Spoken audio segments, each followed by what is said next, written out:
de cette invitation. Et c'est pour moi des souvenirs de me retrouver ici, puisque j'ai usé certains bancs, enfin ils ont peut-être été renouvelés, je ne sais pas, depuis. Et puis donc l'OLEP, l'OLEP c'est aussi beaucoup de souvenirs, et à ce propos, avant de commencer, je voudrais rappeler le souvenir d'Axel Guettem qui a porté l'OLEP pendant tant d'années, et puis Jean-Pierre Verger aussi qui a œuvré pour son bulletin également de très nombreuses années, et qui malheureusement nous ont quittés. Donc merci donc à Pascal Labrousse d'avoir repris le flambeau de l'OLEP, de maintenir les activités de cette association.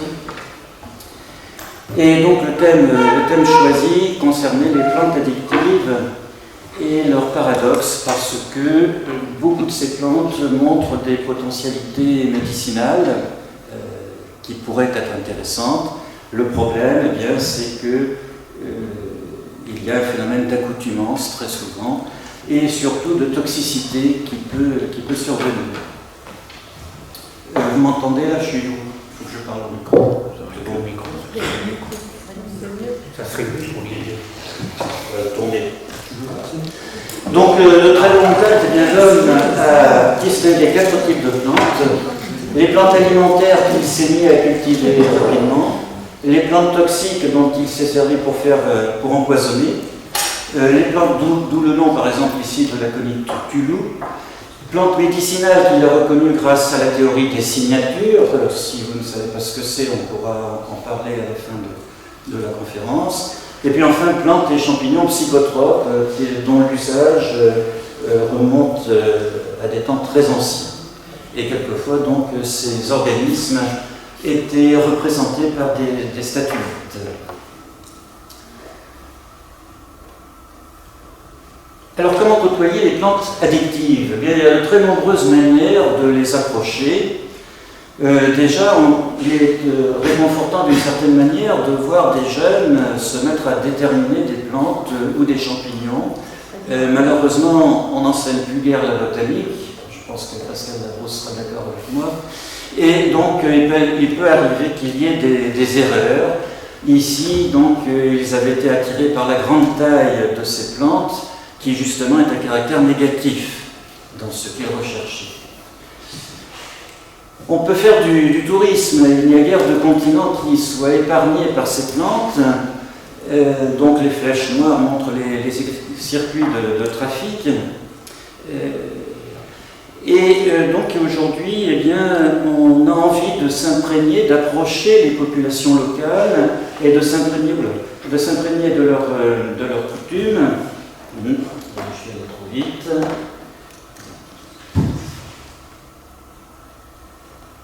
Comment on fait pour remonter?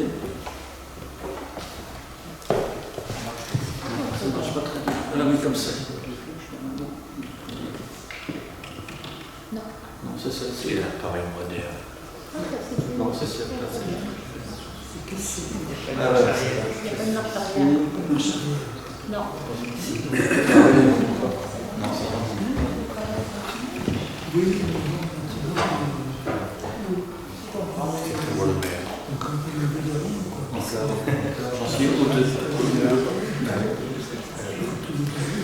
Donc les personnes ont envie de s'imprégner des coutumes locales, et donc il y a maintenant des tours opérateurs qui organisent des circuits.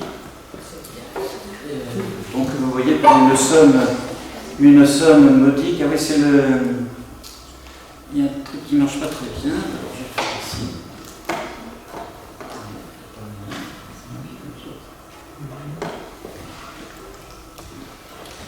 C'est l'animation. Je peux embaucher ça. Ça dysfonctionne.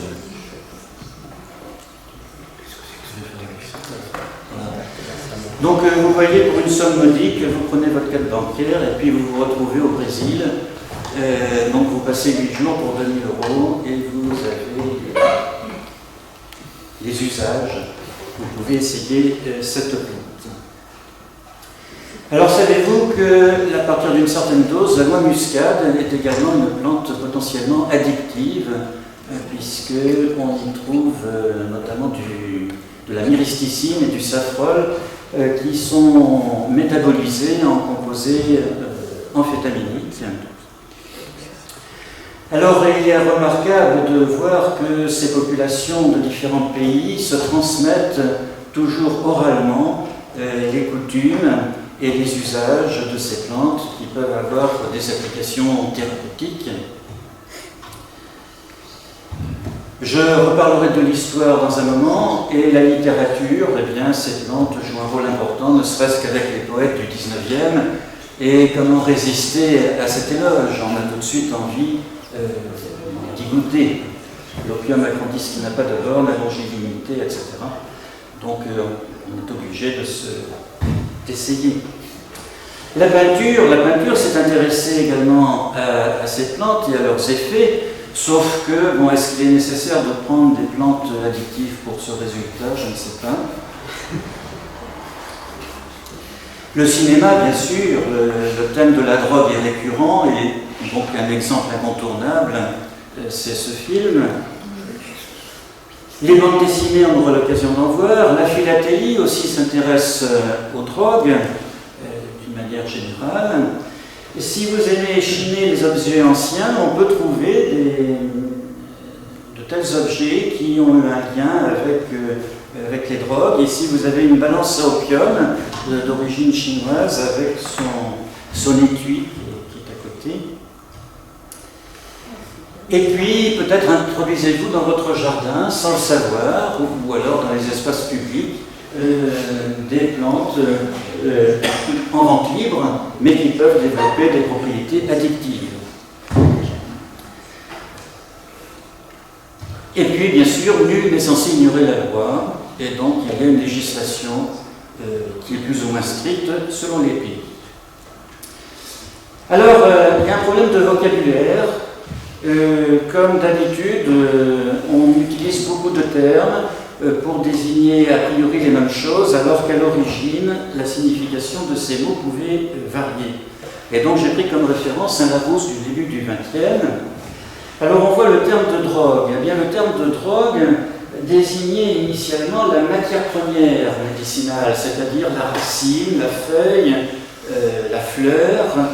Donc c'est la drogue pour préparer les médicaments, ou d'abord la préparation. Et puis ensuite, la drogue est devenue le produit de synthèse, voire la spécialité pharmaceutique. Et d'ailleurs, drogue en anglais désigne le médicament, toujours. Voilà, alors ce terme de drogue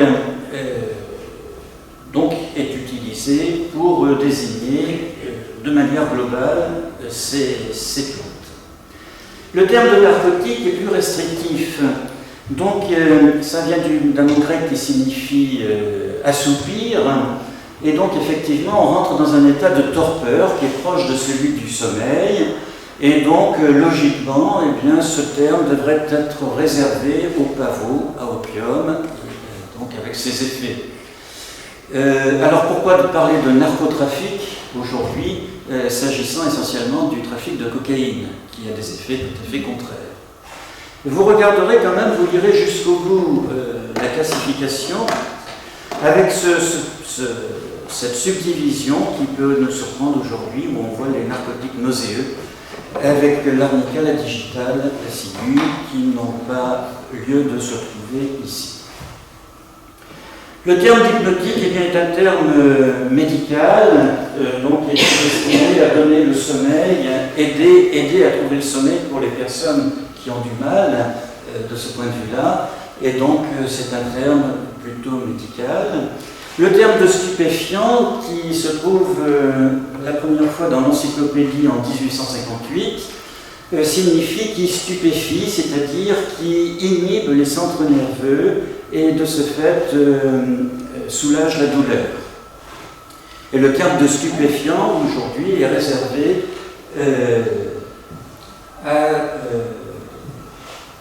est pratiquement synonyme de drogue. Et puis, depuis, plus récemment, il y a de nouveaux termes. Psychotrope signifie donc qui oriente le psychisme, qui va donc modifier modifier nos esprits. Et donc ceci concerne eh bien, de nombreux végétaux et quelquefois quelques animaux aussi. Ce terme est réservé aux plantes réglementées ou voire interdites, et ça permet de distinguer les psychotropes légaux, comme par exemple l'alcool. Le terme d'hallucinogène eh bien, illustre le fait que notre cerveau va subir des hallucinations, des modifications de perception et rentrer dans un état un peu second. Et alors plus récemment, un terme défini par des ethnobotanistes, antéogène, antéos ça veut dire possédé, et donc ici on entre en lien avec les esprits, les ancêtres, et on rentre également dans un état extatique. Voilà, donc tous ces termes sont utilisés plus ou moins comme synonymes, alors qu'il y a des nuances, par exemple à propos des narcotiques. Alors si on regarde la répartition au niveau des familles, ici il n'y a que les plantes, que les végétaux, il n'y a pas les champignons, on voit qu'il y a trois familles qui dominent, qui représentent à peu près le tiers de ces plantes hallucinogènes, donc surtout les solanacées, les cactacées et les fabacées. Si on regarde maintenant la répartition géographique, alors cette fois des seuls hallucinogènes, mais aussi bien plantes que champignons, on voit que l'Amérique du Sud et l'Amérique centrale représentent plus de la moitié des hallucinogènes dans le monde. Alors, qu'est-ce qu'une plante addictive? Eh bien, c'est une plante, si on en absorbe, donc nous emmène dans un certain état, et eh bien, lorsque les effets de la plante s'estompent, eh bien, on a envie d'y revenir, et donc c'est une envie irrépressible, et malgré tous les efforts qu'on peut faire pour se soustraire à cette reprise, eh bien, on n'y arrive pas toujours. Et donc, il y a des conséquences, à la fois sur le plan physique, c'est ce qu'on appelle le sevrage, et sur le plan psychique, bien sûr. Donc c'est une véritable dépendance une fois qu'on a mis le pied dans l'engrenage. Et ce terme d'addiction peut être distingué de celui d'assuétude, qui est une expression confortable pour exprimer par exemple que nous présentons une assuétude au chocolat, par exemple, qui contient malgré tout des phénéthylamines qui sont des composés dont nous reparlerons, mais en très faible proportion. Voilà, alors le plan, eh bien, nous allons parler des narcotiques au sens strict, les stimulants, les hallucinogènes avec un certain nombre de subdivisions, le chanvre indien qui est aussi un hallucinogène mais qui est spécifique par l'éventail de ses propriétés et puis aussi par l'hystérie qu'il provoque, et puis enfin nous verrons qu'il y a des drogues licites en France, au moins. Alors, les narcotiques. Eh bien, les narcotiques, de mon point de vue, ce terme doit être réservé aux seuls opiacés et même au seul papaver somniferum, le papaver somnifère, dont les premières utilisations eh bien, se trouvent en Asie. Enfin, on ne sait pas très bien parce que les derniers travaux montrent également en Méditerranée orientale des vestiges de pavots, notamment à l'état de graines,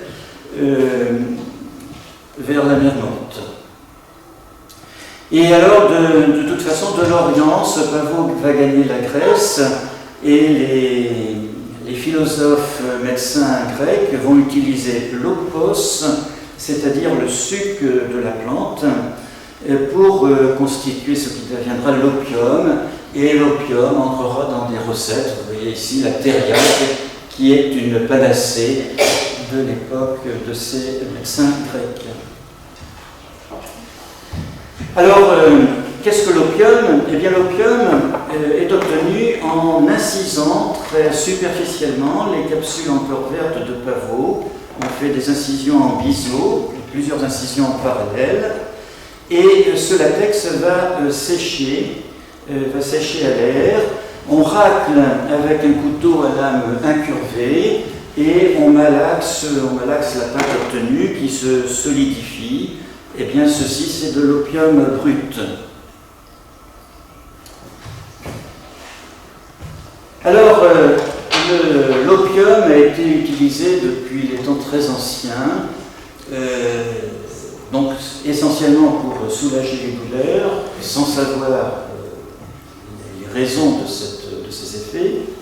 Et l'habitude de le fumer ne viendra que plus tard, et cette habitude atteindra son paroxysme lorsque les Chinois vont s'insurger contre le trafic qui provenait de l'Inde, qui était britannique à l'époque. Donc, depuis l'Inde, il y avait tout un trafic d'opium qui allait vers la Chine. Les Chinois ont mal pris la chose et c'est l'origine des guerres de l'opium qui se sont succédées. Et finalement, ceci, eh bien, c'est de l'histoire parce que c'est l'origine des problèmes actuels, donc avec, par exemple, les concessions. Et ici, vous avez Hong Kong. Donc, le statut de Hong Kong, eh bien, on le voit finalement à cette guerre liée au pavot. Alors, comment se passe cette fumigation? Eh bien, on utilise une sorte de pipe. En fait, c'est un long tuyau de bambou qui est bouché à l'extrémité, et juste avant cette extrémité, il y a un petit fourneau. Et donc, on va prélever à l'aide d'une aiguille une préparation qui a subi une fermentation, c'est ce qu'on appelle le chandour, et on l'apporte à une flamme. Et donc, il va se former une gouttelette. Et puis, on répète cette manipulation jusqu'à obtenir une petite boule que l'on va mettre au niveau du fourneau de la pipe. Et donc, on commence à aspirer les premières fumées. Et donc, on va rentrer dans cet état de torpeur, de sommeil plus ou moins profond, et qui va durer un certain temps. Donc, une réflexion sur cette illustration. Il y a une anomalie, je ne sais pas si vous la voyez. C'est la position de ce personnage ici, puisque normalement, on était couché sur le côté gauche, sauf si ce monsieur, bien sûr, était gaucher, auquel cas ça inverserait la position. Ou alors c'est le dessinateur qui s'est trompé. Alors, au 19e, la France a développé des manufactures d'opium dans les concessions françaises, comme ici à Shanghai. Et donc, ces fumeries avaient un statut tout à fait officiel, jusqu'à ce que la France décide, malgré tout, de les fermer. C'était en 1907. Ces fermetures également avaient lieu en France, mais ces fumeries d'opium ont continué à prospérer, à Paris en particulier, jusqu'en 1916.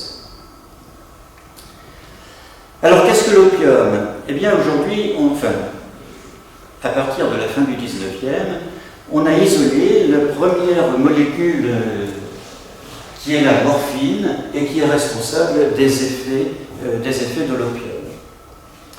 Donc, c'est la morphine qui a cet effet donc, à la fois d'endormissement, mais qui aussi agit sur les centres de la douleur. Et la morphine est le premier antidouleur utilisé dans les cas difficiles.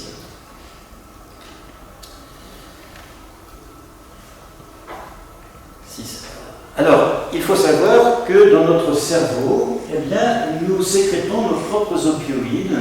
Donc, il y en a plusieurs. Ce sont les endorphines, les encéphalines, il y en a d'autres encore. Et donc la morphine se fixe sur les mêmes récepteurs que ces molécules que nous élaborons. Donc, sans le savoir, on se drogue à petit feu, mais à dose infinitésimale. Et puis la chimie a, à partir de la molécule de morphine, élaboré des molécules dites semi-synthétiques, comme par exemple l'héroïne, qui est le diacétylmorphine, et qui à l'origine a été un médicament dont vous voyez les effets qui peuvent surprendre aujourd'hui. Et puis on disait même que l'héroïne était recommandée pour soigner les morphinomanes, ça peut nous surprendre. Et vous voyez en bas, on pouvait même obtenir des échantillons gratuits. Donc ça, c'est une publicité des laboratoires Bayer qui a développé cette molécule. Alors il y a une culture illicite qui est liée aux guerres. Ce trafic sert à financer les guerres tout en alimentant les marchés des toxicomanes. Donc il y a deux grandes zones. Il y a ce qu'on appelle le triangle d'or qui se situe aux confins de la Birmanie, de la Thaïlande et du Laos, donc de part et d'autre du Mékong. Et puis surtout le croissant d'or aux confins de l'Iran, de l'Afghanistan et du Pakistan. Et donc l'Afghanistan était redevenu le premier producteur d'opium au monde.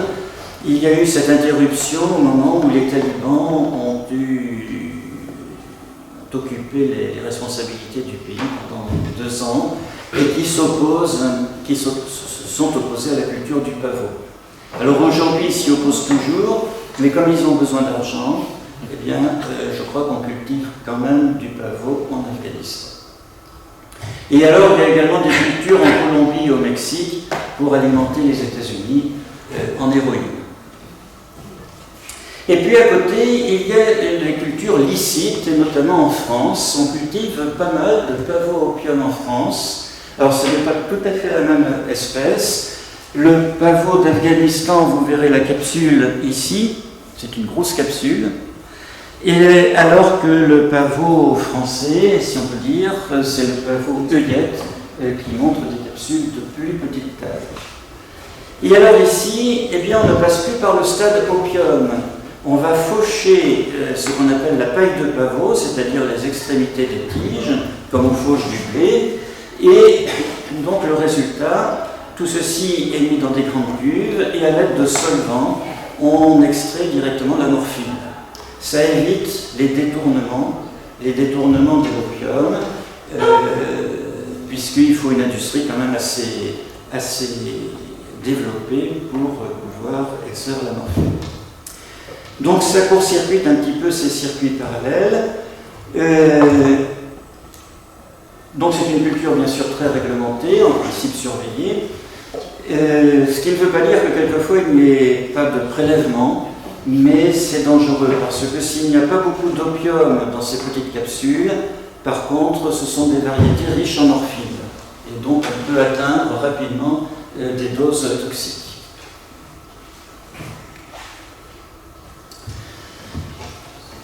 Donc, avec des effets contraires, on va dire, il y a les stimulants. Les stimulants et donc surtout les cocaïers avec Erythrocylum coca. Le cocaïer, c'est un arbuste qui est même réduit à l'état d'arbrisseau par la culture, qui montre des feuilles coriaces, j'en ai amené quelques-unes ici, et ces feuilles sont caractéristiques par la présence de part et d'autre de la nervure de 2 lignes foncées qui persistent dans la feuille sèche et qu'on appelle l'area. Et c'est une caractéristique, c'est spécifique du cocaïer. Sinon, les fleurs sont petites et puis les fruits, ce sont des trupes rouges également de petite taille. Alors le cocaïer, c'est un arbuste du Pérou, de la Bolivie, de la Colombie, pays dans lesquels il y a une utilisation traditionnelle. On mâchonne les feuilles de cocaïer et on y ajoute un petit amas de cendres ici qui proviennent, ce sont des cendres de kénopode qui permettent d'alcaliniser la mixture et de favoriser ici l'absorption. Et donc on nomme le nom de l'IPTA à cet ensemble. Et donc les populations locales vont mastiquer et garder pendant longtemps, plusieurs heures, entre les gencives et la joue, cette mixture de feuilles de coca, et ça leur c'est un anti-fatigue, ça leur permet de ne pas sentir la sensation de faim, ça leur permet de résister aux effets de l'altitude. Voilà. Et donc, cette utilisation traditionnelle, eh bien, les pays concernés, le Pérou en particulier, voudraient que cette utilisation soit reconnue comme une tradition locale, c'est le patrimoine du pays. Et alors, en Europe occidentale, eh bien, on a eu l'idée de copier ces effets, de les utiliser pour préparer des boissons stimulantes, anti-fatigue. Et la quintonine, dans sa recette initiale, contenait de la coca. Et alors, je n'ai pas le temps de vous raconter l'histoire des vins Mariani. Donc, c'est un vin d'origine française et qui ensuite a été copié aux États-Unis, et c'est ce qui est devenu le Coca-Cola à la suite d'un certain nombre de péripéties. Aujourd'hui, il n'y a plus de trace de coca dans le Coca-Cola. Même si les recettes sont gardées secrètes, on ne les connaît pas vraiment.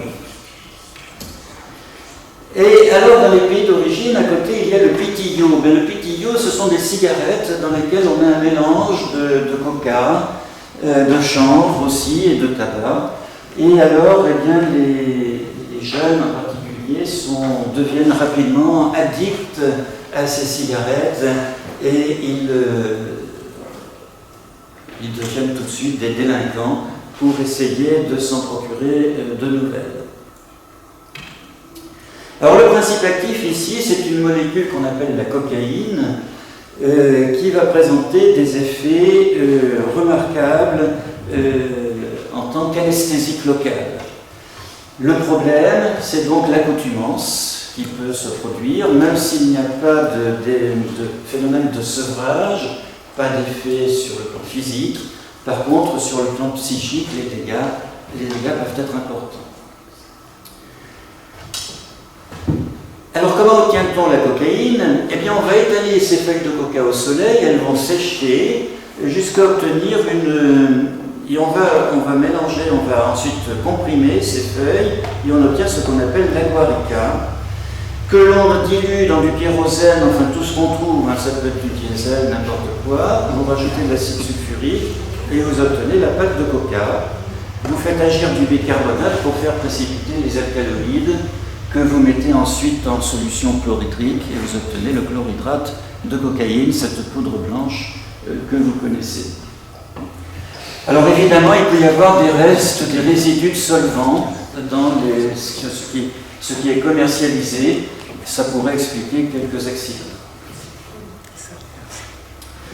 Et alors, il y a une utilisation détournée. On respire, on dit que l'on sniffe la poudre de coca que l'on achète sous ces différentes appellations, donc dans ces petits flacons. Eh bien, il y a plusieurs dangers. Déjà, il peut y avoir un phénomène d'overdose qui se produit, parce qu'en reniflant, on ne va pas calculer la quantité qu'on va absorber. Et surtout, il y a un risque de perforation nasale qui se produit. Et donc, ça nécessite à ce moment-là jusqu'à la chirurgie. Pire que la cocaïne, aujourd'hui, il y a le problème du crack. Eh bien, qu'est-ce que le crack? C'est qu'on surnomme le caillou, donc qui est plus facile à transporter parce que c'est plus ou moins rigide. Et ce crack, c'est de la cocaïne mélangée avec du bicarbonate de soude. Et c'est l'excès de bicarbonate, quand on fait brûler ce petit caillou, ça produit des craquements, et d'où le nom de crack. Alors c'est un phénomène relativement récent, qui est apparu aux États-Unis dans les années 80, et donc eh bien, les effets sont encore plus puissants que ceux de la cocaïne, plus immédiats, et on a envie d'y revenir encore plus vite, ce qui fait que progressivement le corps se consume jusqu'à disparaître totalement. Je trouve que la caricature résume bien les effets. Alors on connaît naturellement, on entend parler presque tous les jours de ces, je ne trouve plus le terme, de ces rassemblements dans l'agglomération parisienne, donc où il y a les consommateurs de crack. Il faut savoir qu'il y en a aussi sur certaines lignes de métro. Et puis on connaît en Amérique du Sud aussi donc des squats où l'on consomme du crack à forte dose. Alors, eh bien, c'est vrai que je n'en ai pas parlé pour le pavot, mais il y a finalement une législation aussi pour le cocaïer. Et donc en France, aussi bien le pavot que le cocaïer, donc ces plantes, leur usage, leur commercialisation, sont interdites depuis le 12 juillet 1916. En 1916, nous sommes en pleine guerre. Et donc, le pavot, la morphine, avait été isolé par un Allemand. Et la morphine était diffusée par des laboratoires allemands. Et puis, il y avait aussi les effets de la morphine sur les blessés de guerre. Ces blessés de guerre devenaient addicts à la morphine. Donc, la cocaïne, eh bien, la cocaïne était diffusée par les laboratoires Merck et Boehringer, qui sont des laboratoires allemands. Et donc, tout ce qui était allemand, bien sûr, en 1916, c'était pas bien vu. Et donc, ces deux plantes, donc pavot et cocaïer, ont été interdits en France. Ce qui n'empêche pas un trafic international très développé, avec, eh bien, on n'arrête pas d'inventer de nouveaux moyens pour essayer d'échapper aux douaniers, en particulier depuis la Guyane.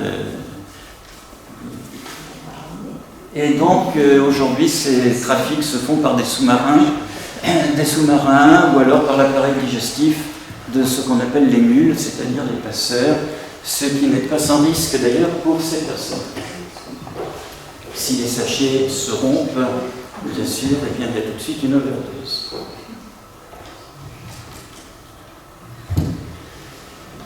L'équivalent finalement des cocaïers en Afrique, c'est le cat. Le cat, c'est un arbuste qui appartient à la même famille que notre fusain, mais avec un métabolisme tout à fait différent. Cette photo a été prise dans un jardin botanique, c'est pas très réglementaire d'ailleurs que cet arbuste soit présent. Mais toujours été, donc ça m'a permis de faire cette photo, c'est un arbuste à feuilles coriaces, persistantes, qui se développe bien le long de la mer Rouge, enfin dans cette partie-là, de part et d'autre. Et alors, localement, eh bien, les populations locales sont très friandes de ce qu'ils appellent la salade, c'est-à-dire les feuilles de cat.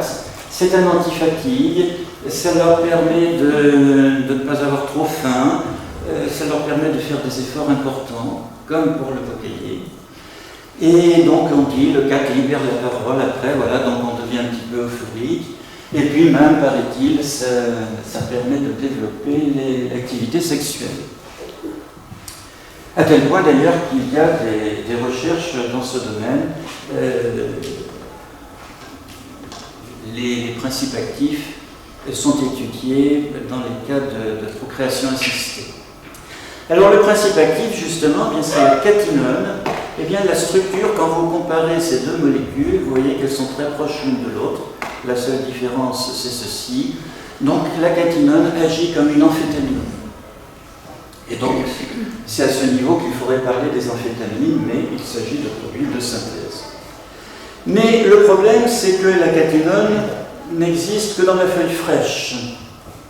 Elle est très vite dégradée en catine, qui est de noradrénaline, et qui n'a pas les mêmes effets.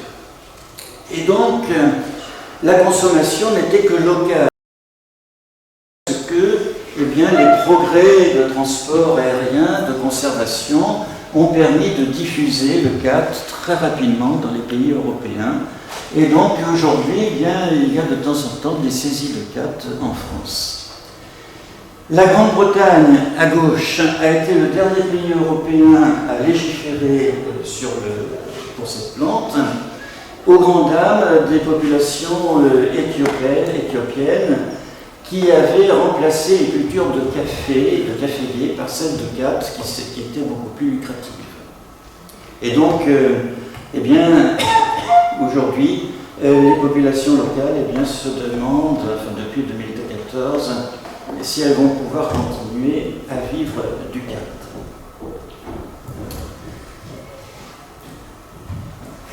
Les hallucinogènes. Les hallucinogènes, eh bien, on va distinguer trois groupes qui seront définis au fur et à mesure, selon leurs effets délirants, dissociatifs et psychédéliques.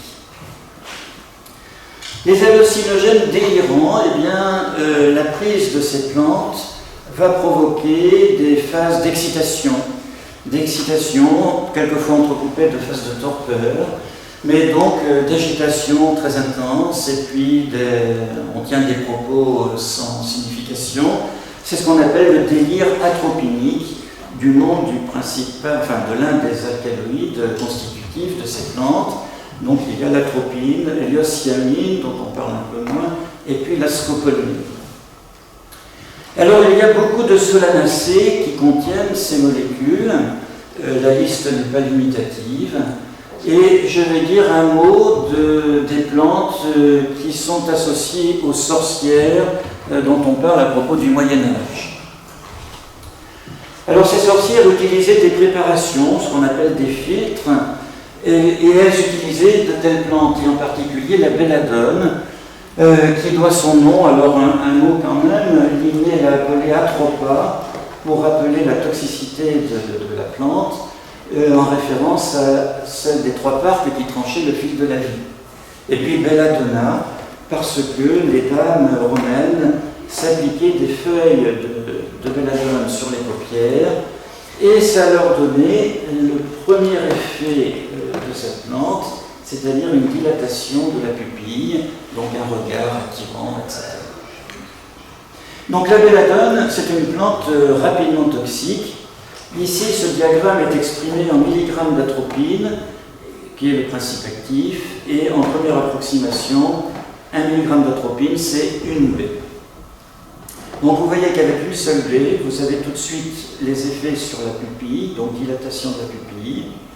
Et puis 3B, vous avez des troubles visuels, et puis les premiers effets sur le système cardiaque et nerveux, et puis rapidement donc une phase de délire. Le problème, c'est que cette phase de délire est très proche de la phase suivante, qui est un coma, qui peut être irréversible.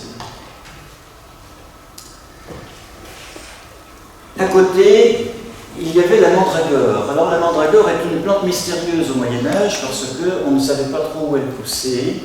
On considérait qu'elle était issue des puissances génératrices de la Terre, se développant en particulier sous l'IJB. Et donc cette plante attirée par l'appareil souterrain présentant des racines fourchues comme la partie inférieure du corps humain. Et on représentait cette mandragore par le profil humain. Et on ne pouvait pas, donc cette racine avait des propriétés a priori, c'était une panacée, ça agissait, ça vous donnait de multiples effets, vous deveniez invincible quasiment. Et donc il y avait toute une fortune à faire en récoltant ces racines. Le problème, c'est que l'herboriste qui voulait tirer sur la plante, eh bien, devenait sourd, car la plante émettait un bruit assourdissant au moment de l'arrachage, et il devenait fou. Et donc, il a utilisé comme subterfuge, dit-on, la queue d'un chien affamé qu'il attachait au collet de la plante. Donc, il a tiré le chien pour la nourriture, la plante était extirpée, le chien mourait, c'était pas grave, l'herboriste avait fait fortune avec la racine de mandragore. Donc toujours est-il qu'il y a de très nombreuses représentations médiévales sur cette plante. Et puis alors une plante qui a mauvaise réputation, et l'historien Jules Michelet en est en partie responsable. Vous voyez cette description, c'est pas très attirant. Donc ça correspond à cette illustration du 19e également. Bon, une plante un peu flasque, alors que ce n'est pas tout à fait son aspect naturel, même si on retrouve eh bien, des poils visqueux, etc.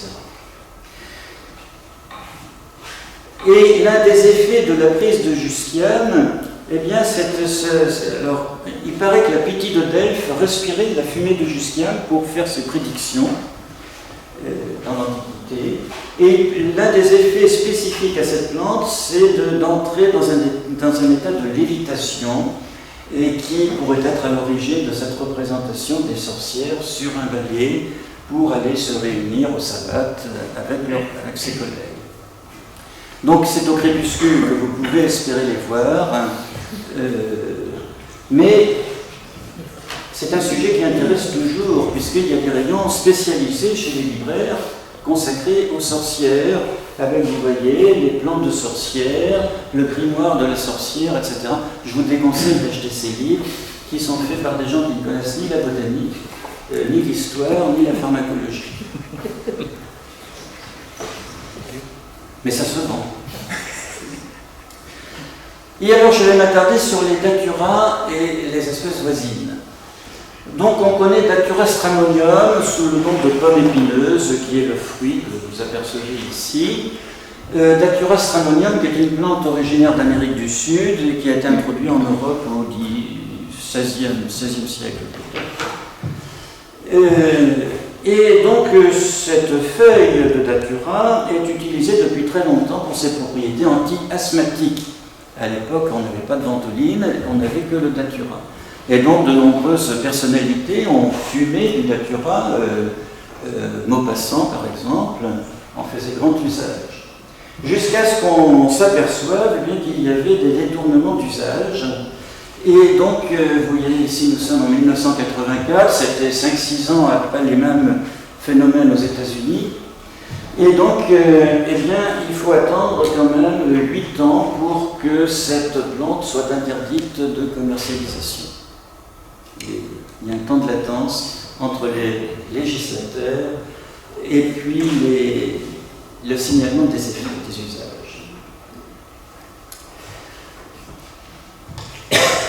Les brugmansia, eh bien, ce sont des daturas plus robustes qui, au lieu d'être annuels, sont persistants et donc, étant plus gros, eh bien, les effets sont décuplés. Les brugmansia sont localisés dans toute la longueur de la cordillère des Andes.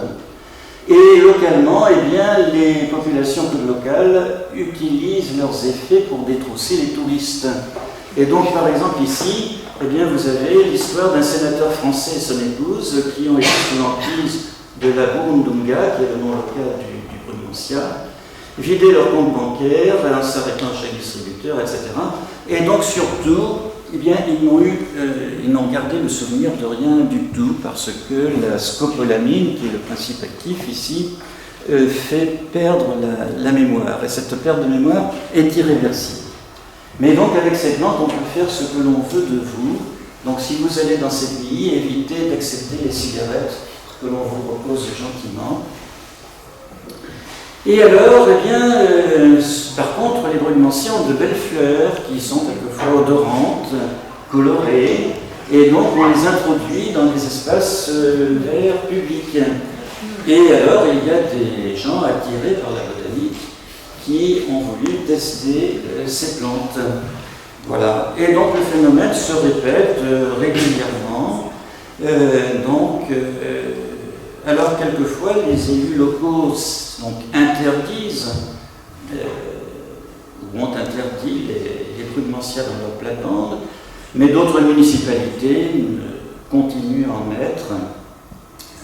Voilà. Et quand vous ouvrez un journal horticole, eh bien, qu'est-ce que vous voyez? La promotion, comment cultiver les brugmansias. Donc, il faudrait peut-être légiférer effectivement sur ces plantes qui, si elles sont jolies, odorantes, etc., elles ne sont pas sans danger pour la population fragile, on va dire, qui est attirée par ces plantes.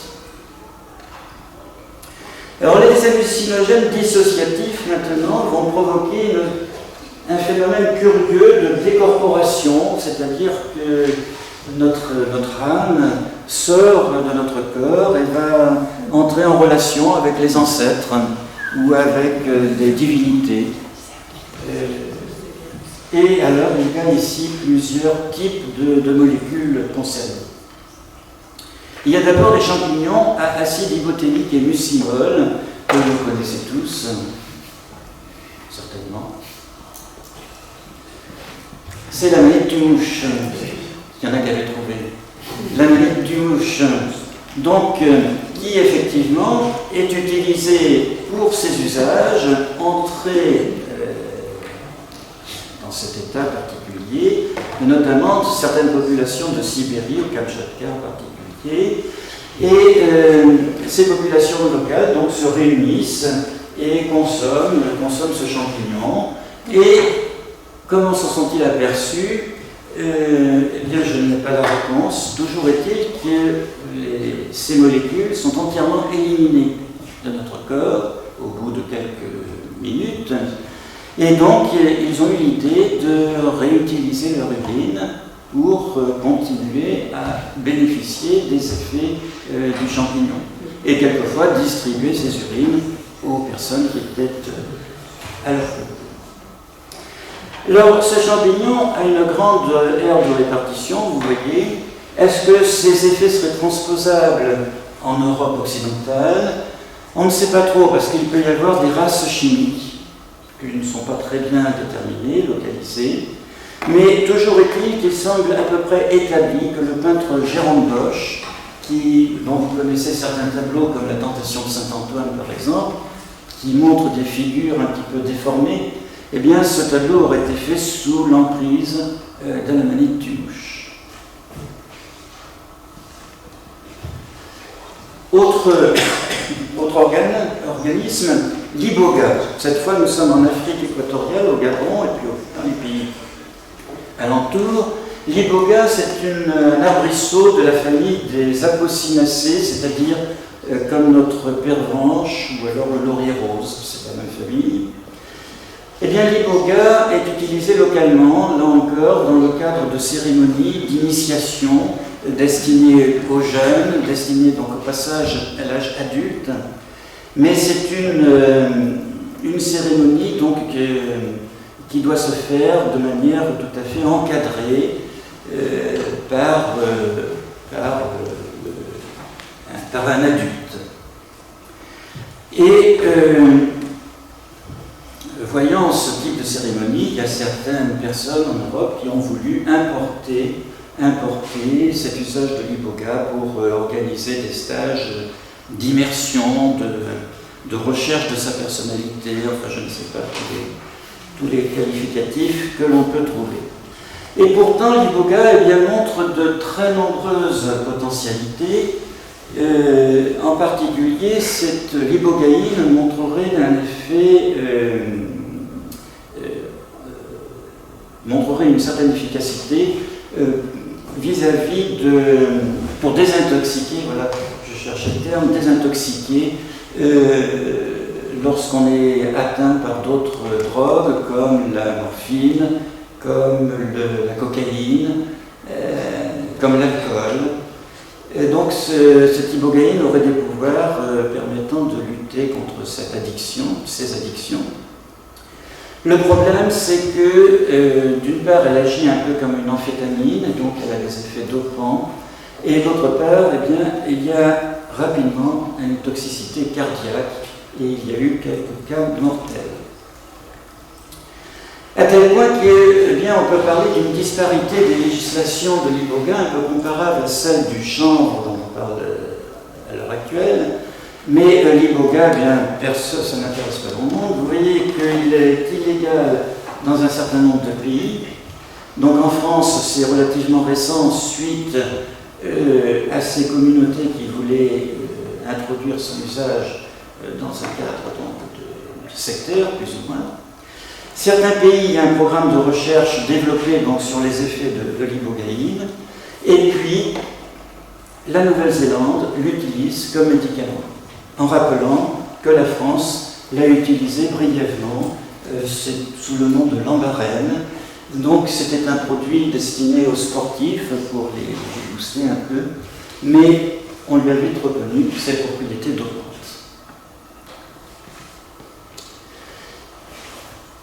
On parle davantage de l'ayahuasca à l'heure actuelle, c'est une plante à la mode.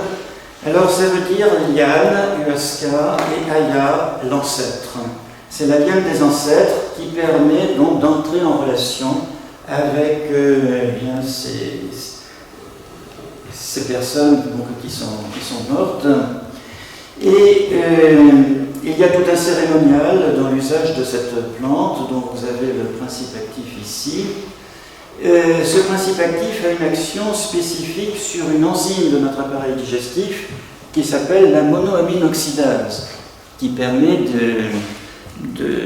d'empêcher les amines de notre alimentation d'atteindre le cerveau. Et donc, les bêta-carbolines ont une action inhibitrice de la monoamine oxydase, c'est ce qu'on appelle un IMAO, qui est un terme que vous trouvez chez certains médicaments. Eh bien, il y a tout un tourisme associé à cette plante. Donc, on va au Brésil, on va plus en amont le long de l'Amazone. Et donc, eh bien, il y a des tours chamaniques qui sont organisés. Mais ce que les touristes ne savent pas, c'est que les chamans sont souvent des Américains qui sont venus s'installer ici dans un but uniquement lucratif et qui n'ont pas connaissance des usages traditionnels des populations. Et alors surtout, eh bien, il y a des effets secondaires quand même ennuyeux, puisqu'il peut se produire des agressions sexuelles, poignarder quelqu'un et donc voir des crises de panique ou paranoïa. Autrement dit, c'est pas une pratique touristique anodine.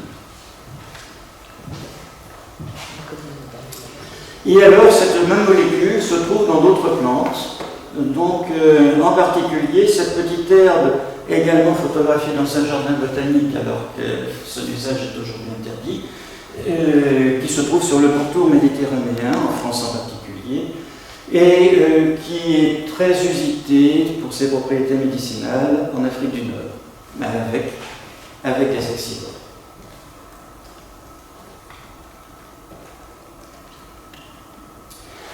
Enfin, les hallucinogènes psychédéliques, qui donc ici vont provoquer des modifications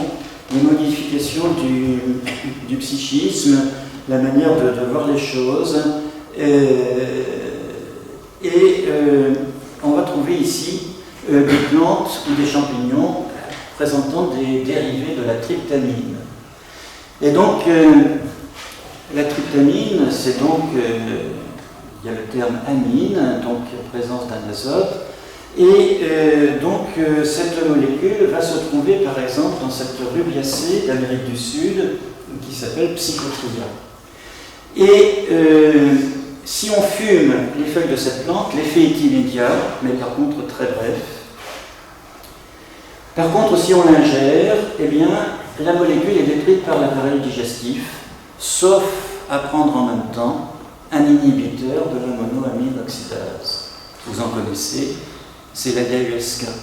Ces plantes poussent dans les mêmes pays, et donc, comment les populations locales ont eu cette idée, mais ils ont eu l'idée d'associer les deux plantes, et donc l'effet est décuplé.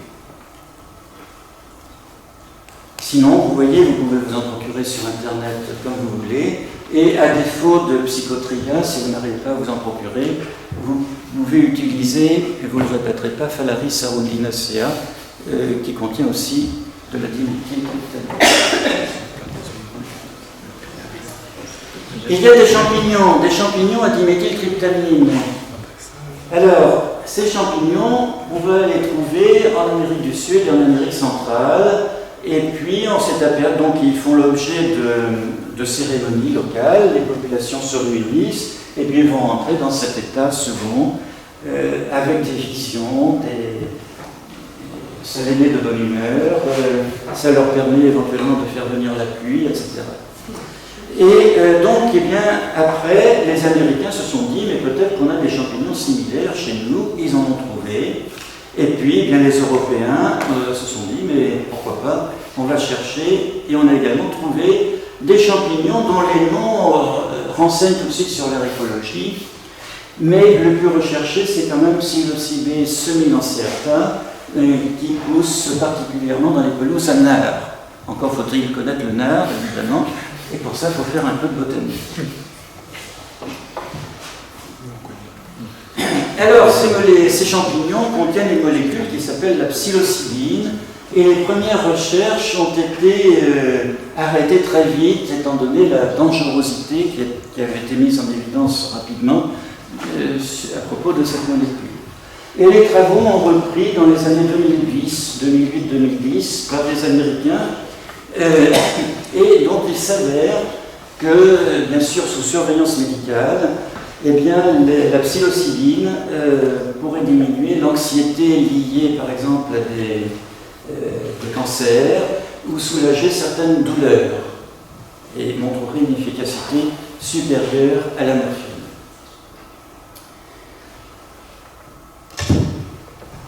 À côté, il y a les dérivés de l'acide lysergique. Alors l'acide lysergique, sans faire trop de chimie, c'est cette molécule. Et donc ça, c'est le noyau de molécules plus complexes, la partie centrale. Et ces molécules sont élaborées par un champignon parasite de l'ovaire de certaines graminées ou cloacées, donc l'ergot du seigle, Claviceps purpurea. Et même si on a mis longtemps à déterminer l'origine de ces épidémies, il y a eu au Moyen-Âge, autour de l'an 1000, donc de grandes épidémies, à Limoges en particulier. Donc on a appelé le mal des ardents, le feu Saint-Martial, puisqu'on a sorti les reliques de Saint-Martial pour essayer de soulager les populations locales. Et donc on garde le souvenir de ce fléau, puisqu'on a célébré le millénaire, donc c'était en 1994. Et donc, bien, les reliques avaient été sorties sur le mont Jovis, donc, sur ce qui a été appelé plus exactement le mont Jovis, mont de la joie, puisque à la suite de la sortie de ces reliques, eh bien, l'épidémie avait fortement régressé. Ça ne l'a pas empêché de réapparaître quelques années plus tard, mais et donc les personnes qui étaient atteintes, qui étaient intoxiquées, outre des troubles psychiques prononcés, ce qui fait que ces personnes étaient considérées comme possédées et de ce fait mises à l'écart de la population, elles présentaient ces phénomènes de gangrène qui allaient jusqu'à la rupture des membres. Ça ne devait pas être très joli à voir, donc comme ceci. Et donc, eh bien, on a mis du temps à faire le lien entre ces symptômes et puis le champignon. Donc, effet sur la circulation sanguine, donc phénomène de vasoconstriction particulier, et donc certains laboratoires, en particulier le laboratoire Sandoz de l'époque, qui est devenu Novartis, a diffusé des quantités astronomiques de ces médicaments destinés à soulager différents maux, entre autres les migraines et d'autres encore. Et alors un Suisse de ces mêmes laboratoires, qui s'appelait Hoffmann, faisait des recherches sur des molécules hémisynthétiques, et le 25e, il s'est fait contaminer, il avait une petite plaie sur la main, il a mis un petit peu de poudre au niveau de sa blessure, et il a ressenti immédiatement des effets assez spectaculaires. Et donc, comme il s'agissait du 25e essai de cette molécule, le lysergique diéthylamide, eh bien c'est devenu le LSD 25, qui initialement a été un médicament délivré donc, sous l'appellation d'Élyside de ces mêmes laboratoires, destiné à soulager certains troubles psychiatriques, mais qui a très vite été abandonné en raison des phénomènes toxiques. Et fait très curieux, on a trouvé le même type de molécule chez un liseron mexicain, connu là-bas sous le nom de Ololuki, excusez-moi, donc des tribus mazatèques, ou encore dans les graines d'un liseron, cette fois de l'Inde. Et en fait, il s'avère que tous ces organismes en fait, vivent en symbiose avec des champignons proches de l'ergot du seigle, qui appartiennent à la même famille. Et donc finalement, c'est le champignon, ce même groupe de champignons, qui serait responsable de la production d'acide lysergique et de ces molécules voisines. Ensuite, il y a des cactacées à phénéthylamine, et vous avez peut-être entendu parler du peyote, qu'on appelle au Mexique la plante qui fait les yeux émerveillés, ça veut dire, ça résume bien ses effets. Donc c'est un cactus qui reste à ras du sol, qui a l'aspect un peu d'une grosse molaire. Et on parle moins du cactus de San Pedro, qui est un cactus du Pérou, qui lui au contraire est dressé, et qui est encore plus riche en principes actifs, et qui est utilisé localement bien, pour avoir ces visions particulières. Le principe actif, ça s'appelle la mescaline, et c'est une des rares molécules à ne pas avoir d'application thérapeutique à l'heure actuelle. Toujours est-il que le peyote en particulier a été à la mode entre les deux guerres en France, notamment, avec des publicités, vous voyez à l'époque, donc le peyote, on disait peyote, guérit les nerfs ou rend la vie merveilleuse. Et alors, cette molécule a bien une action sur le psychisme. Eh bien, Guillaume Apollinaire, par exemple, en a usé. Et puis, vous voyez donc ici des peintures. Enfin, alors toutes les molécules que nous venons de voir, c'était des alcaloïdes, autrement dit des molécules qui contenaient un atome d'azote. Et cet atome d'azote confère des propriétés alcalines, d'où le terme d'alcaloïde. Maintenant, des molécules privées d'azote. Donc c'est un autre groupe de molécules, ce sont des terpénoïdes, et il y a deux plantes qui en contiennent. La première, c'est la sauge divinatoire du Mexique, là encore, toujours les mêmes régions. Donc cette sauge est utilisée localement pour entrer dans ces états toujours euphoriques et donc on peut se procurer sans problème cette plante. Il y a une législation qui s'est développée dans différents pays, mais alors pour une fois, eh bien la France ne légifère pas sur cette plante, elle tolère même sa culture à condition de ne pas donner les propriétés de la plante. Voilà, mais donc, alors la carte n'est peut-être pas tout à fait à jour, mais donc vous voyez, même nos voisins les plus proches ont interdit cette plante chez eux. Et alors, eh bien, il faut parler du chanvre. Du chanvre, donc c'est un cas particulier parce que il y a une histoire déjà qui est tout à fait originale. Premièrement, il y a plusieurs espèces de chanvre, comme le suggéraient ces illustrations, ou bien une seule espèce, comme l'affirment les botanistes. Eh bien, en fait, il n'y a qu'une espèce, d'un point de vue botanique, Cannabis sativa, qui se reconnaît très aisément, même à l'état de poudre, où l'on peut isoler trois types de poils. C'est une des rares plantes qui montre cette particularité. Des poils très effilés, des poils renflés à la base qui contiennent une concrétion de carbonate de calcium, et puis, ce qui est recherché par certains, des poils sécréteurs, donc avec ces cellules sécrétrices, avec une poche au-dessus où peut s'accumuler la résine.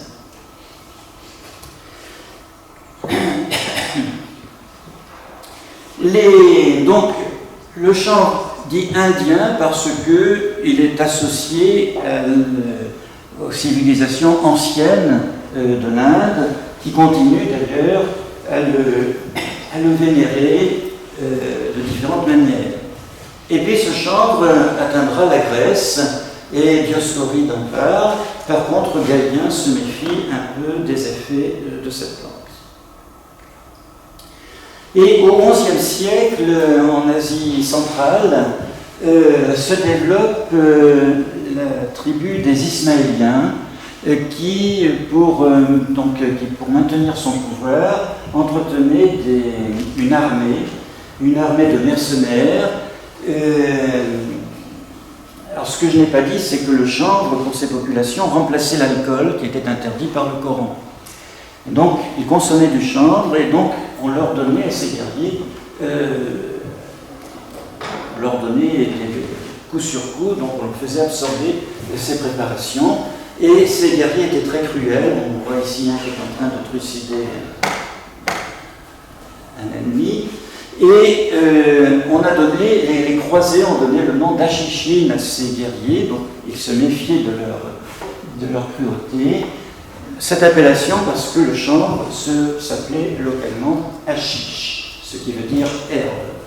Et certains étymologistes, mais alors naturellement tout le monde n'est pas d'accord, feraient dériver notre mot assassin de Achichine. Alors, plus proche de nous, le docteur Rabelais rappelle les propriétés spectaculaires du chanvre, tant sur le plan médicinal, donc on peut en mettre dans les oreilles pour supprimer tout autre animal qui serait rentré dans l'oreille, ou alors surtout il le surnomme Pantagruélion en raison de ses capacités pour faire des cordages très résistants, avec quelques exemples ici, mais surtout pour la solidité des gibets qui devaient soutenir les pendus. Et alors on cultivait du chanvre un peu partout, et on retrouve dans la toponymie, on retrouve, même s'il manque que la première lettre, bien sûr, il s'agit du chanvre ici.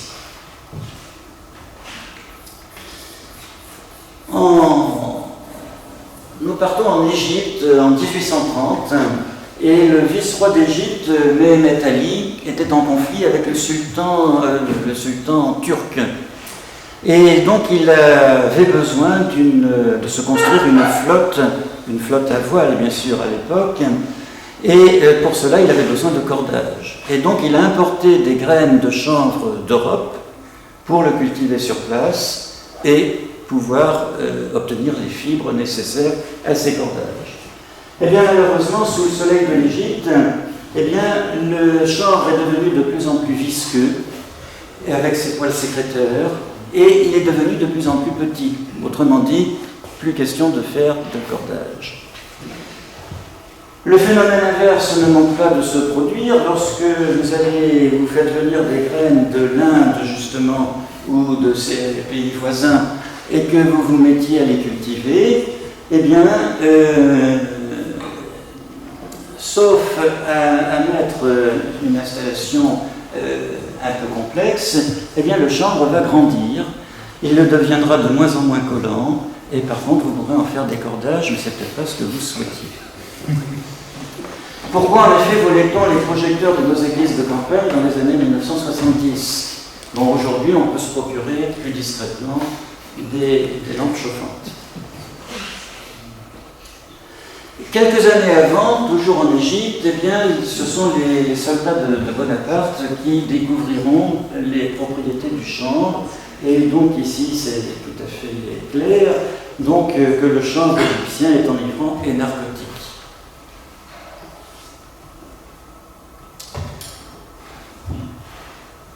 Quels sont les...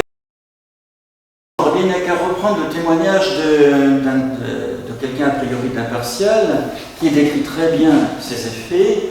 Donc avec trois étapes, eh bien d'abord vous avez une certaine hilarité irrésistible qui s'empare de vous, une gaieté non motivée, et puis ensuite eh bien, vous avez une phase vous nagez un petit peu, vous êtes dans les nuages, les rapports d'idées deviennent vagues, etc. Et puis enfin, eh bien, c'est la chute avec le sommeil, un état de sommeil. Vous ne pouvez plus vous déplacer. Donc voilà quels sont les effets du chanvre qui contient de la brésil. Voilà un autoportrait de Baudelaire sous l'emprise de confiture de chanvre. Et on sait aujourd'hui que c'est le THC, le delta-9 tétrahydrocannabinol, qui est responsable de ces effets psychédéliques du chanvre. Il se trouve que, comme pour le pavot, eh bien, notre cerveau élabore des molécules de structure éloignée de celle du THC, mais qui se lient au même récepteur de notre cerveau que le THC. Et cette molécule, on lui a donné le nom d'anandamine, parce que ananda veut dire paresse. torpeur un petit peu. Et le chanvre est sans doute la plante qui a reçu le plus de surnoms, le chanvre et ses préparations, donc avec des termes plus ou moins imagés, le dernier signifiant simplement merde. En fait, on revient aujourd'hui à cette idée, donc le chanvre est une plante très complexe, on a pu isoler plus de 80 molécules différentes à l'intérieur du chanvre, et on revient à cette idée que le THC dériverait directement d'une autre molécule qui s'appelle le cannabidiol et qui n'a pas les propriétés addictives du THC. Alors, de là à en faire un usage en médecine douce, il y a un pas peut-être qu'il ne faut pas franchir trop vite, et de même un usage culinaire. Ici nous sommes aux États-Unis, et vous voyez qu'il ne se cache pas d'ailleurs qu'il veut à la fois nourrir et prendre en charge la douleur. Est-ce que c'est compatible? Est-ce que ce n'est pas deux choses différentes?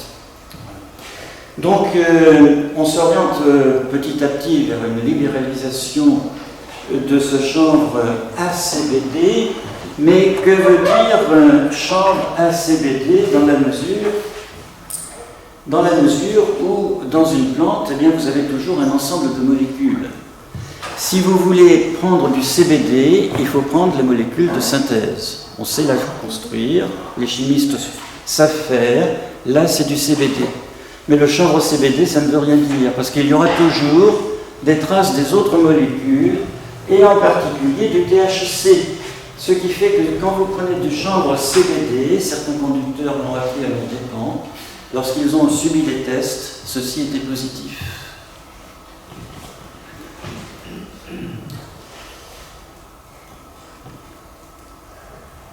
Alors, il y a une législation très variable selon les pays, mes cartes commencent à se dater, ça a évolué. Et donc, eh bien, il y a d'une part un chanvre récréatif, bon, ça veut dire ce que ça veut dire, et puis un chanvre éventuellement utilisable en médecine. Mais, encore une fois, les médecins vont préférer utiliser la molécule de synthèse que l'on peut doser de façon précise, plutôt que la plante en elle-même. Et donc, quand on lit tous les jours, moi je me lance dans la culture du chanvre thérapeutique, je ne suis pas sûr qu'il faille financer ce genre de projet.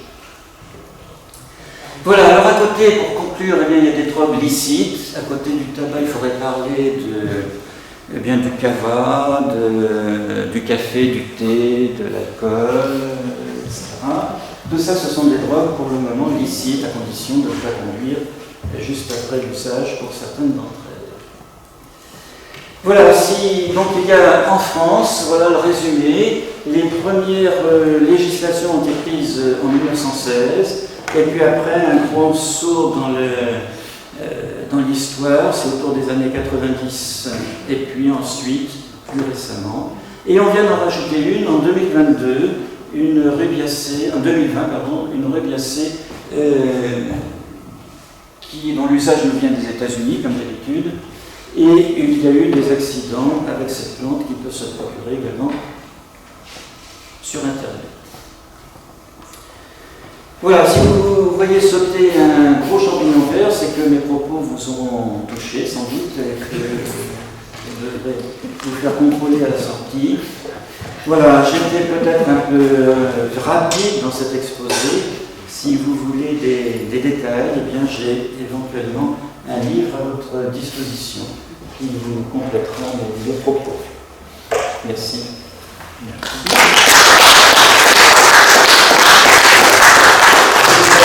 Si vous avez des questions éventuelles. Très précis, très détaillé. On dit que notre robot cervelle, on fait les choses. Mais c'est un sujet très vaste, il faudrait plusieurs heures. Et tu as commencé quand à travailler là-dessus? De tout le temps Dans la mesure où j'enseignais la botanique autrefois, je me suis intéressé aux propriétés des plantes, puisque j'enseignais en pharmacie. L'intérêt de la botanique en pharmacie, c'est d'étudier les plantes qui ont des applications soit thérapeutiques, soit toxiques. Voilà. Et donc, eh bien, ça amène obligatoirement aux plantes addictives. Alors, quand est-ce que j'ai commencé? Ben, je ne sais pas. J'entreprends plusieurs choses et puis elles n'arrivent pas tout à terme. Voilà. Sinon, là, je m'y suis mis parce que j'ai eu l'opportunité donc, de le faire éditer.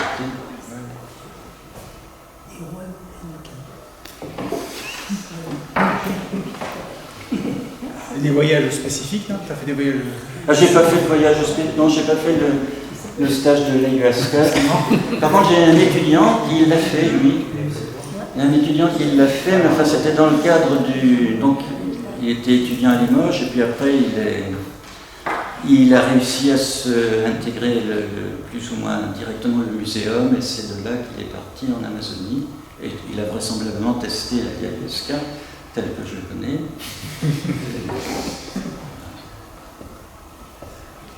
Moi j'ai une question. Oui.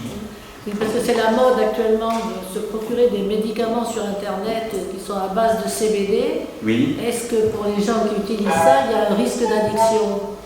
A priori non, ça ne veut pas dire que ce soit anodin.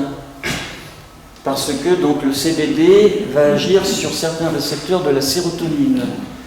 Et donc, ça a forcément un effet quelconque. Est-ce qu'à long terme, c'est bénéfique? Je n'ai pas la réponse.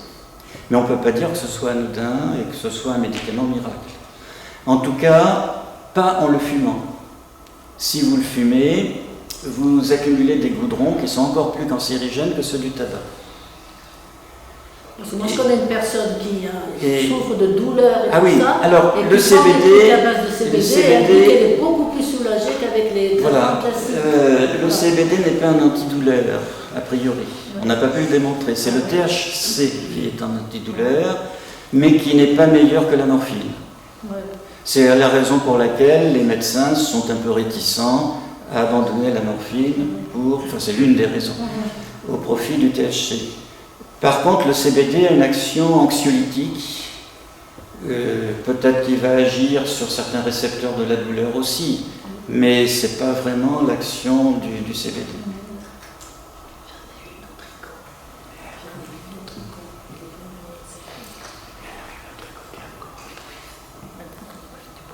Donc il y a beaucoup de publicité, mais comme toutes les publicités, c'est pas toujours rigoureux. Il y a beaucoup de mercantilisme aussi, parce que quand on va acheter son petit flacon de CBD, qui coûte à peu près 60 €, me semble-t-il, ouais. C'est quand même assez... Bien sûr. Dans tout cela, c'est comme pour toutes les drogues, hein, comme pour l'opium. Ça sert à financer tout un ensemble de structures, de circuits. Voilà, donc il y en a qui trouvent un certain bénéfice. Cela dit, comment sont les effets alors? Alors, ma compagne a mal au cervical depuis très très longtemps, donc on essaye. Hein. Ça ne lui a pas fait grand-chose sur ses cervicales. Voilà. Au porte-monnaie ici, ça fait des trucs. Merci de confirmer. J'ai pris quelques gouttes. On est dans un état un petit peu, pas second, mais on est un peu plus détendu qu'à la normale, vraisemblablement, et pendant une heure. Voilà, c'est comment je cherche le terme,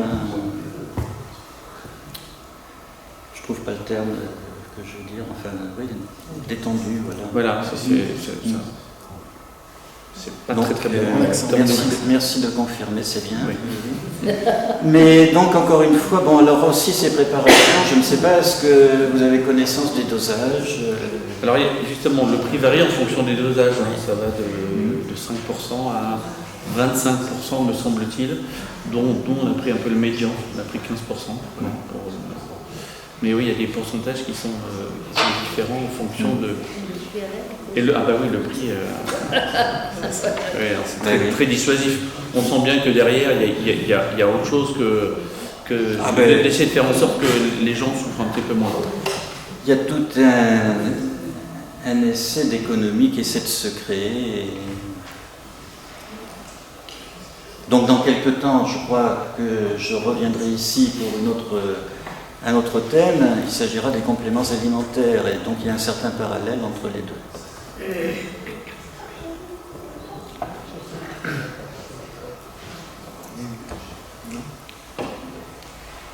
Très intéressant. Quelqu'un qui veut se droguer, il le fait quand il veut. Ah ben maintenant, aucun problème. Parce que là, avec toute la variété, Aucun problème. mais oui. Donc les réglementations qui visent à amoindrir tout ça, forcément, quelqu'un de motivé passera outre. Alors je sais, le psilocybe, semi-lancéata, je pense qu'il existe en Limousin, mais je n'ai pas de point précis. Je sais que sur la tourbière des Doges, il y a quelques belles prairies anards que j'essaierai d'arpenter semaine prochaine pour voir si. Je sais que les étudiants du BTS de Neuvic aussi, Oui, il me semblait qu'ils sur le plateau de Miloche, il y en a. ont trouvé sur des fonds humides, légèrement frais.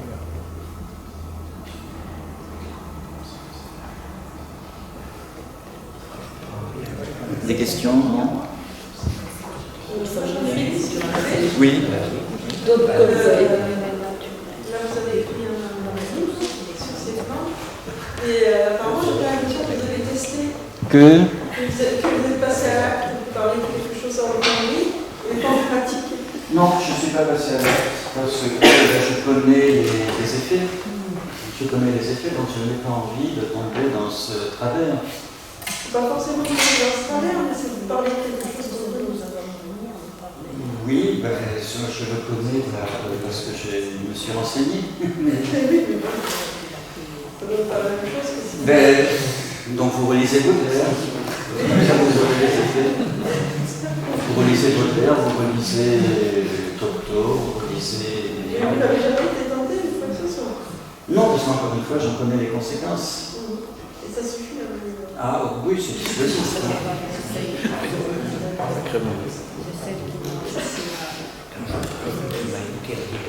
Donc, dans les légaux, oui,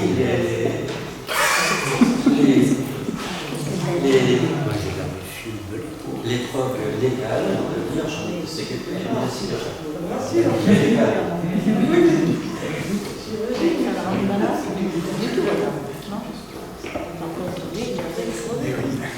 Ça se ressemble.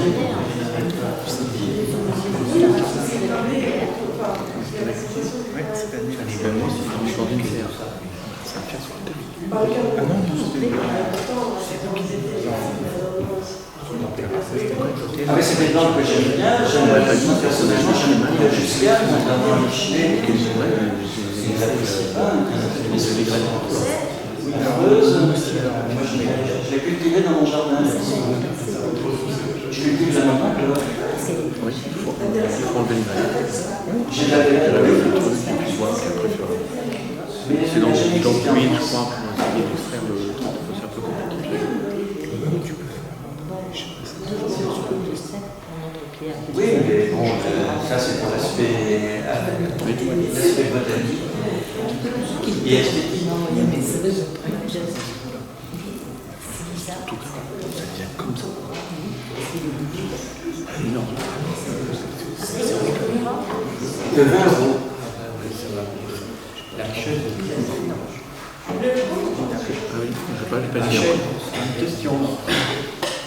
Oui. Vous abordiez le rapport avec J'ai pas compris. vous parlez de l'usage, vous parlez de la spécialité, je veux savoir si vous abordiez le rapport. Ah, sociologique, non, pas vraiment. celle d'été. Non, pas vraiment, mais je donne. Puis ça a été fait de pas, mais. Je sais pas Et si c'était remarqué. Moi, je suis plus dans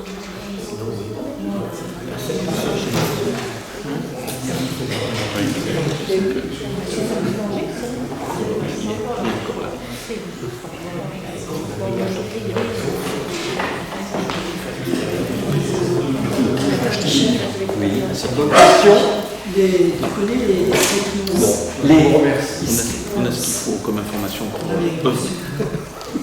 C'est des plantes addictives, non? Lesquels? Les stigmas. Non, j'en parle pas de ça. Mais c'est pas. Bon, il y en a tellement que c'est pas.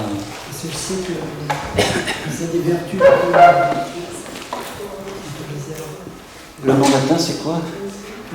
Le nom latin, tu sais? C'est strychnos. Ah non, strychnos. Strychnos, oui, Non, mais les strychnos sont pas addictifs. Non.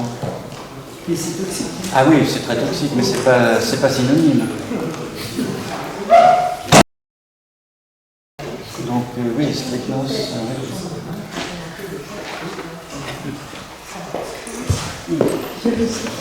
Oui. Ah, nous l'avons pas. Moi, j'ai déjà emprunté. Vous pouvez me dédicacer.